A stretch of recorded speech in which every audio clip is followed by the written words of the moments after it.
Giovanni Saputra atau biasa dikenal dengan DJ Panda terlihat mendatangi Polda Metro Jaya untuk memenuhi panggilan penyidik pada Rabu 15 Oktober siang.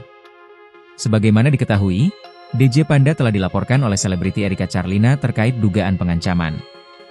Dalam kedatangannya ke Polda Metro Jaya, DJ Panda terlihat didampingi kuasa hukum serta orang tuanya.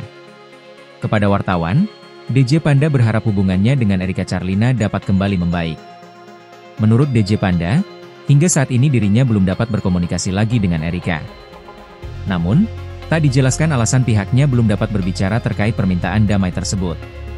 Pemeriksaan terhadap DJ Panda berlangsung selama 4 jam, dimulai sejak pukul 13.20 waktu Indonesia Barat. Seusai diperiksa, DJ Panda tak mau memberikan komentarnya pada awak media yang menunggu dan menyerahkannya pada kuasa hukum. Sementara itu, kuasa hukum DJ Panda, Michael Sugijanto mengatakan kliennya akan kooperatif menjalani proses hukum. Michael juga mengaku tak dapat menjelaskan hasil pemeriksaan kliennya dan menyerahkan semuanya ke penyidik. Untuk diketahui, laporan oleh Erika Charlina terhadap DJ Panda dibuat pada 19 Juli 2025.